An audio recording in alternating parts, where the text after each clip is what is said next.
नमस्कार, मैं अतुल मलिक। आज एक बार फिर से मैं पुस्तक चर्चा के तहत उपस्थित हुआ हूँ। आज जिस पुस्तक की मैं चर्चा करूँगा, पुस्तक का नाम आप देख रहे हैं, जूतों के दौर में पाँव।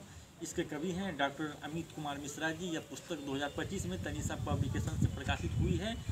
इस पुस्तक में कवि ने कुल 62 कविताओं को संग्रहित करने का काम किया है, संकलित करने का काम किया है। इसके कुछ एक कविताओं से मैं आपको रूबरू कराने का प्रयास करूंगा, कुछ कविताओं की पंक्ति से आपको रूबरू कराने का प्रयास करूंगा। देखिए, पहली कविता है मेरी बदनसीबी। इनकी एक पंक्ति में दिखाता हूँ। दोपहर में अपने नाखूनों को सजाती थी तुम, दोपहर में अपने नाखूनों को सजाती थी तुम गुलाब की पंखुड़ियों से, और जब मैं तुम्हारी हथेलियों को दबा लेता था अपने हाथों से, तब तुम्हारे गालों पर खींच आता था वही गुलाबी रंग।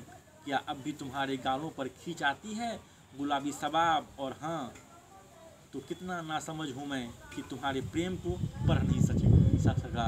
तो कितना नासमझ हूँ मैं कि तुम्हारे प्रेम को पढ़ नहीं सका। ये प्रेम कविताएं हैं। इसके बाद मैयत का न्योता एक व्यंग कविता है जो डॉक्टर अमित की कलम से निकली है। और इस तरह से भूख की रोटी एक मार्मिक कविता है। ये कविता मैं चाहता हूँ कि मैं आपको पढ़ दूँ, आप सुनेंगे।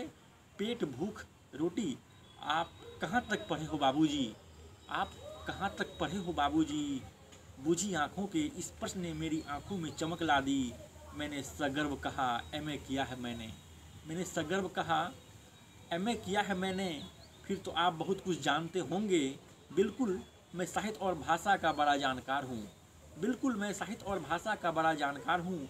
अच्छा बाबूजी, आपकी भाषा में सबसे बड़ा क्या है? अच्छा बाबूजी, आपकी भाषा में सबसे बड़ा क्या है?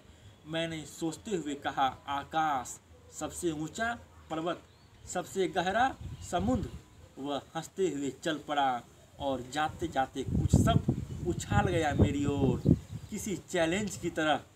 सबसे बड़ी रोटी, सबसे बड़ी रोटी, सबसे ऊंची भूख, सबसे गहरा पेट, रोटी भूख पेट, पेट रोटी भूख, पेट पेट पेट, भूख भूख भूख, रोटी रोटी। कितनी मार्मिक कविता की कविता है डॉक्टर अमित कुमार मिश्रा जी की। इसी तरह से इनकी कई कविताएं इसमें जो आपको विभिन्न मनोदशा की कविताएं हैं। अगर आप इन पुस्तक को पढ़ेंगे, इस पुस्तक को पढ़ेंगे तो आप पाएंगे कि कवि की कलम में गहराई है। कवि मानव मन को झकझोरने का काम करती है, मानव मन को स्पर्श करने का काम करती है। और साथ ही साथ कवि में का जो शीर्षक है, पुस्तक का ही शीर्षक आप देखें कि जूतों के दौर में पाँव। आज सच यही दौर है कि जूतों के दौर में पाँव है। और मैं ज़्यादा इस पर चर्चा नहीं करूँगा। अगर चूँकि मैं ज़्यादा चर्चा करूँगा तो आप इस पुस्तक को नहीं पढ़ेंगे। मैं चाहता हूँ कि यह पुस्तक आप पढ़ें, आप के पुस्तकालय में ये पुस्तक हो।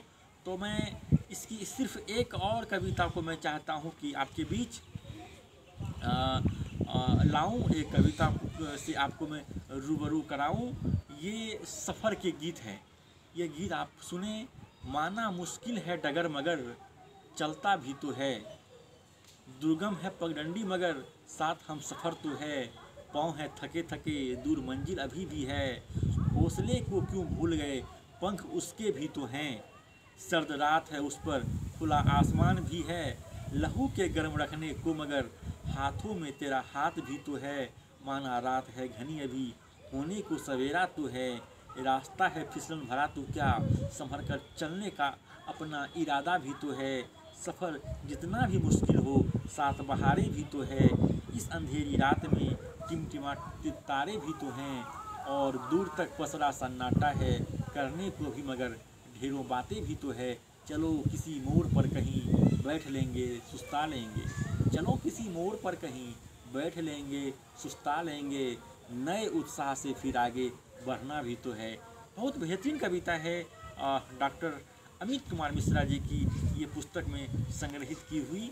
आप इस पुस्तक को पढ़ें, पढ़ाएं और अपने साहित्य की जो पाठ्य जीवन है उसको आप जरूर पढ़ाएं। इस पुस्तक के प्रणयन के लिए मैं एक बार फिर